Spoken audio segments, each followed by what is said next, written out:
지금 없어. 막 윤석열 어게인 했던 시위대들이 요즘 반미를 외친다고. 트럼프 좌파다 뭐 이런 얘기도 들립니다. 아니 왜 트럼진이 왜 항공모함 몰고 와서 왜 안 도와줍니까? 네. 팩트시트 보면은 이제 제일 앞단에 민주주의적 힘과 리질리언스, 그러니까 회복력에 대해서 언급을 해요. 회복 탄력성이라고. 네, 회복 탄력성. 저 단어가 제일 중요하거든요. 아, 저에게는 지금 윤 어게인을 외치는 사람들이 가장 듣고 싶지 않아 하는 단어를 팩트시트 전문 제일 앞단에 썼습니다. 저 단어 하나는 과거 그게 불법적인 계엄이었고 사실상 내란이었고 이걸 사실 이제 암묵적으로 인정하는 거고 그래서 지금 정상화됐다.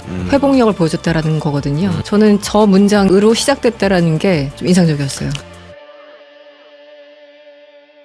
얘기 나왔으니까 핵잠으로 넘어가 볼게요. 네. 핵잠 그래서 이게 뭐 원자력 정확히 말하면 원자력 그 추진 잠수함이죠. 그렇죠. 예, 핵잠 이제 우리가 건조하는 부분도 시작해서 처음에 시비가 많이 있었는데 이번에 그 세부 설명에는 이제 우라늄 농축 그리고 사용 핵연료 재처리 네. 이걸 지지한다고 써 있더라고요. 합의가 아니라. 요거는 어떻게 보셨어요, 변호사님? 근데 이게요, 미국 입장에서는 어쨌든 이건 한국에 대해서 이거를 승인해준다, 뭐 합의해준다 이 말은 이게 국제 정치에서 엄청난 파급이 있는 행위잖아요, 사실. 동북아의 그 안보 정세에 엄청난 영향을 미치는 거고 사실상 중국과 일본은 한국의 핵무장으로 가는 빌드업 아니냐 이렇게 지금도 인식하고 있어, 사실은. 이거 자체가 한 큐만 바꾸면 다 핵무기로 전환될 수 있는 기술, 그 목전까지 가는 건데 근데 이걸 미국이 승인한다고? 그 한국을 핵무장 시켜가지고 우리 중국, 일본을 견제한다는 거야 지금. 러시아도 마찬가지. 그런 핵폭탄급 이야기가 나올 수도 있기 때문에 미국 입장에서는 약간 톤다운 하려는 의도가 있는 거 아니냐. 제 개인적인 생각이에요. 중국마저도 지금 예를 들면 과거 같으면 중국 같으면 난리를 쳐야 되거든. 뭐 사드 같을 때 생각해 보면은 거의 뭐 경제 보복, 뭐 무역 그렇죠. 보복한다고 난리 쳐야 되는데 그렇죠. 지금 그냥 긴장감을 가지고 지켜보는 듯한 그냥 그 정도 워딩만 나오고 있어요. 중국에서 맞아요. 보면. 왜 비핵화에 동의하지 않냐. 네. 정부가 평화에 동의해라. 뭐 이런 얘기들. 그러니까 지금은 뭔가 바로 이 동북아 정세계에 충격을 줄 수 있는 걸 좀 완화하고 약간 이제 중성적인 단어, 지지 뭐 이런 식으로 하면서 한 발 빼는 듯한. 근데 그렇다고 해서 그건 우리 잘 모르겠는데 뭐 이래 버리면 또 협상 완전 뒤엎는 거니까 요 정도 단어에서 정리를 하되 분명히 한국 정부와 미국 정부는 이거는 한국에서 한다, 틀림없이. 그걸 전제로 모든 협상을 시작한 거기 때문에 일단 외교 파급만 줄이기 위해서 이렇게 한 것 아니냐, 저는 그렇게 봐요. 교수님 어떻게 보십니까? 저는 조금 전에 등가성 네. 얘기하셨잖아요. 이걸 주는 만큼 뭐 다른 영역이지만 그만큼 또 받으면 되는 거니까 장르가 좀 다르더라도 저는 이 관세에서 좀 양보하고 사실은 이거 받아낸 게 굉장히 크다고 봐요. 네.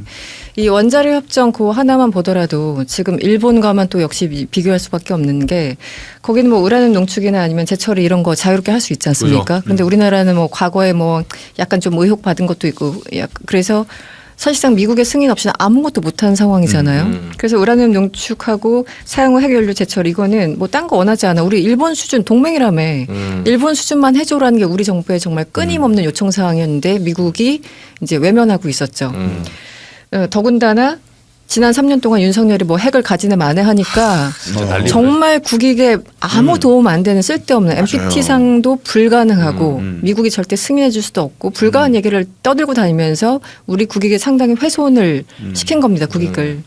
그러니까 계속 핵무기 갖는다는 놈들한테 우라늄 농축, 재처리 이걸 누가 해주겠습니까? 그렇죠. 네. 그런데 이번에 어찌됐든 이 절차를 지지한다고 팩트시트에 넣은 거는 정말 엄청난 성과고 왜 이렇게 애매하게 되게 애매하잖아요. 이어질 절차를 지지한다. 승인도 아니고 지지. 네. 그런데 이거는 아무리 트왕이라고 하더라도 트럼프 대통령이라 하더라도 의회 비준도 받아야 되고요. 그쪽 미국 의회 비준도 받아야 되고 절차가 굉장히 복잡해요.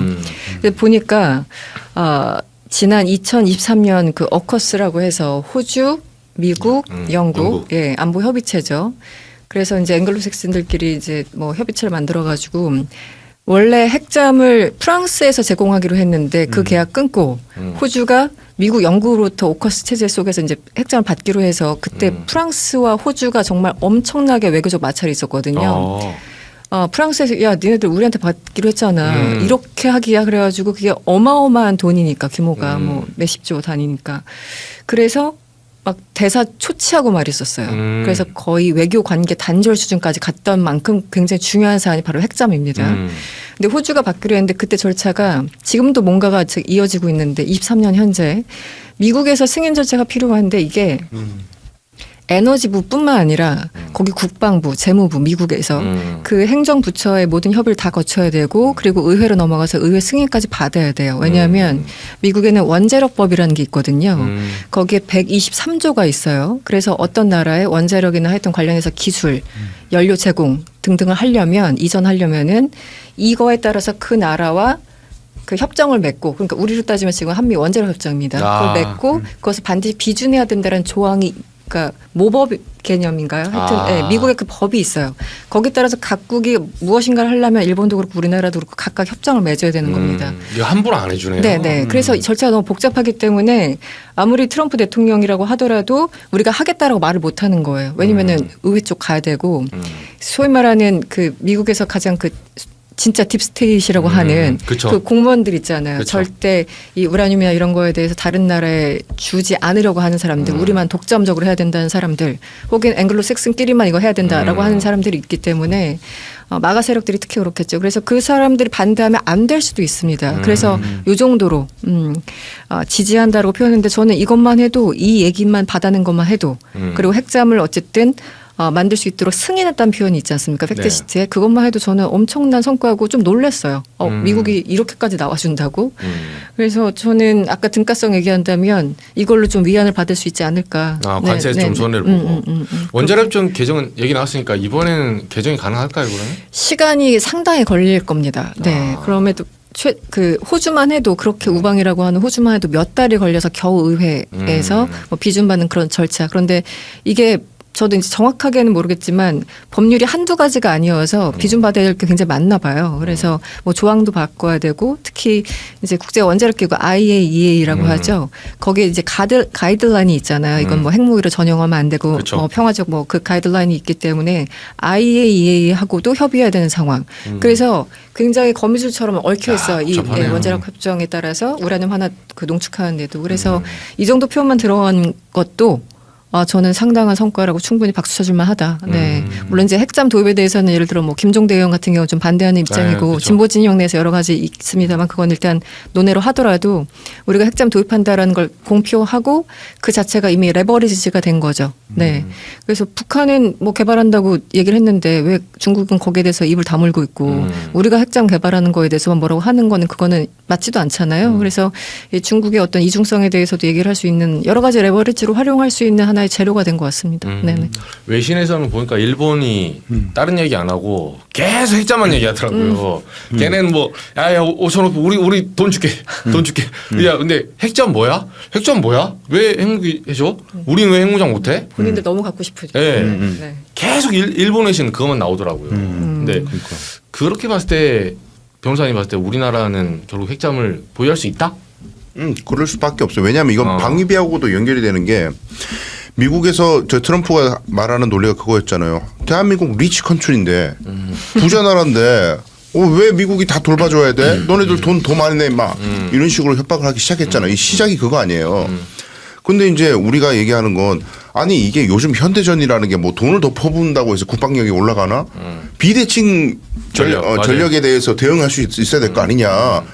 핵에는 핵으로 대응한다. 이거는 지금 뭐 안 되니까 그러면 그 준하게 가장 비대칭 전력 중에 가장 문제되는 게 잠수함으로 밀항을 해가지고 거기서 미사일 쏘고 핵 쏘고 이러면 어떡할 거냐. 이걸 억제를 해야 되는데 미국 너네들이 다 해줄래? 우리가 알아서 하라고? 그래 우리 알아서 할게. 그러면 핵 추진 잠수함 줘. 그래 우리가 장시간 밀항을 해가지고 자망을 해서 대응을 할 거 아니냐. 비대칭 전력에 대해서. 이런 식으로 치열하게 논리 싸움을 하면서 받아낸 거기 때문에 만약에 이걸 미국에서 없는다. 이거 우리 얘기해봤더니 마가 세력들이 이것만큼 안 된대.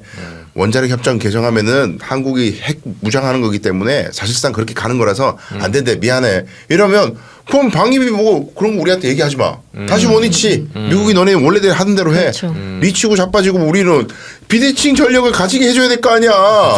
돈만 있으면 뭐 하냐고. 군대 뭐 군인들 잔뜩 뽑으면 뭐해. 그죠. 이런 식으로 싸울 수 있는 거죠. 저는 그래서 이거는 잘 대응하면 시간이 좀 걸리더라도 반드시 따낼 수 있을 것 같아요. 네. 굉장히 좋은 레버리지죠. 네, 레버리지로. 그러니까 결국은 이제 어떻게 보면 약간 뭐 옛날로 비하면 식량과 지금 무기를 바꾼 거네요. 뭐 그런 느낌이 있어요. 네, 네, 조선 시대로 보면 이제 여기서 쌀 달구지 한 100만 가마씩 보내주고 중국에 네. 화포를 받은 이런 느낌이네요. 일단 명분이 있는 게, 그러니까 우라늄 농축이라는 거는 모든 국가의 그건 자주권입니다. 그렇죠. 네, 주권을 가진 모든 국가가 자유롭게 우라늄 농축할 수 있어야만 해요. 그런데 이 모든 이제 비정상적인 게 어쨌든 미국 중심의 국제 질서가 뭐 운영되다 보니까 거기에 이제 종속될 수밖에 없었던 건데 어떻게 보면 비정상화된 걸 정상화시키는 과정이기도 하고 뭐 민수용으로 사용하는 그 부분에 있어서도 그리고 사실 이거 지금 수입하느라 돈이 엄청나게 들거든요. 아, 그렇죠. 우리 원전 돌리는데 당장 우라늄이 필요한데 그거 다 전체 완전히 수입에만 의존하고 그렇죠. 있잖아요. 미국 같은 수입 많이 한다고. 그렇죠. 네, 주로. 그래서 우리 또 연구자들은 연구자들 그대로 과학자들은 뭐라도 있으면 좀 개발해보고 연구해보고 싶은 욕망들 있잖아요. 그런데 다 그걸 못하게 하고 있으니까 그게 학문적으로도 그렇고 산업적으로도 그렇고 역시 이제 군사적으로 그렇고 모든 게 다 사실상 미국이 막아놓고 있는 상황이었죠. 그래서 그 부분을 하나 체크를 해야 되고 가장 큰 명분은 그겁니다. 아니 북한 지난 3월에 그거 지금 개발하고 있다고 데크까지 보여줬는데 우리 뭐 하고 있어? 지금 뭐 주한미군이 결국은 북한 핵을 방어하기 위한 혹은 북한의 어떤 위협에 대비하기 위해서 우리나라에 있는 건데 우리도 스스로 자주국방으로 가는 그 길에 지금 그냥 국방비 계속 올리라고 하고 있고 자주국방 다 해야 된다고 하고 있으니까 유럽도 뭐 3.5% 올리라고 하고 있으니까 우리도 하겠다는데 그 일환으로 이 핵잠이 필요하다는 그런 논리를 분명히 된 거죠.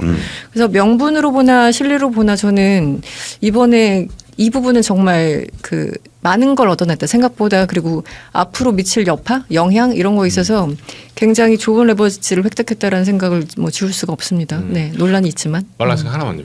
이 팩트시트 안에 이런 문장도 있더라고요. 그러니까 이재명이 이렇게 친미였어? 이렇게 이제 제가 국민의 사람 물어보니까 친미. 네, 그러니까 지금까지 친중 하다가 네. 약간 현타를 맞은 거예요. 그래서 맞았지. 제가 봐도 조금 이번에 이제 에이펙 한중 정상회담부터 조금 아슬아슬하는 장면이 네. 몇 개 있었거든요. 근데 네. 이번에 팩트시트에도 보면 뭐 대만 해협 안정 네네. 이 문제나 북한 비핵화 원래 이제 뭐 뉴클리어 웨펀 스테이트 뭐 트럼프가 계속 뉴클리어 파워 뭐 여러 가지 용어 쓰면서 했는데 솔트 오브 네. 파워. 근데 이번에 비핵화 기조나 대만 해협 안정 이런 거는 완전히 미국 입장이거든요, 사실.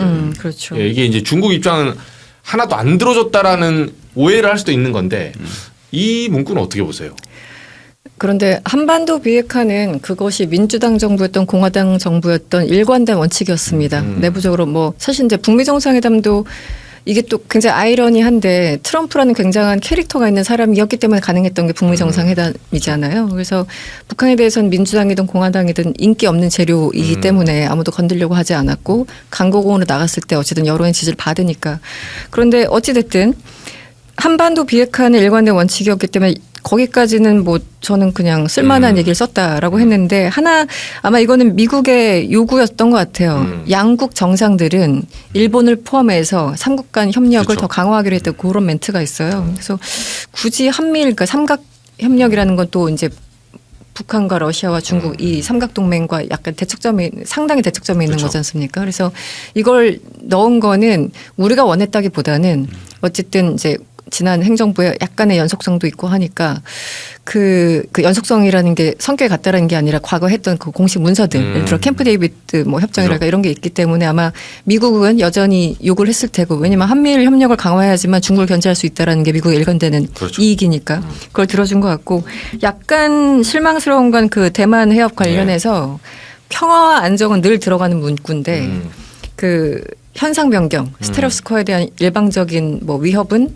뭐 반대한다 이런 문구가 들어 있어서 이거는 우리가 좀 양보를 많이 했다. 그러니까 중국이 굉장히 민감해하는 내용인데 뭐 중국 눈치 본다라는 의미보다는 우리는 대만 해협의 평화 안정이라는 늘 일관되게 쓰던 용어가 있는데 그게 아마 지난 바이든 때부터 뭐 현상 변경에 대해서 이런 그 조금 더 강력한 외교적인 언어를 집어넣기 시작했어요. 그 기조를 이번에 이제 곧 이제 따른 건데 뭐 이것도 우리가 어느 정도 좀 양보한 거는 아닌가라는 생각이 듭니다. 네네. 저도 대만 쪽을 유심히 읽었거든요. 어떤 네. 단어가 들어갔는지. 근데 스테레오스코어 현상 변경이라는 단어를 집어넣었더라고요. 그래서 이거 두 개는 확실하게 미국의 요구가 좀 있었구나.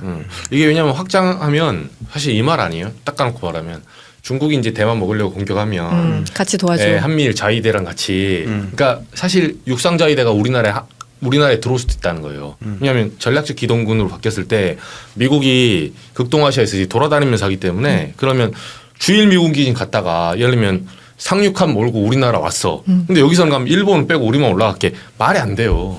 전쟁이 일어나면. 그럼 삼각동맹이라는 게 같이 각각의 축을 가지고 미군의 전략 기동에 우리가 서브 조직으로 가거든요.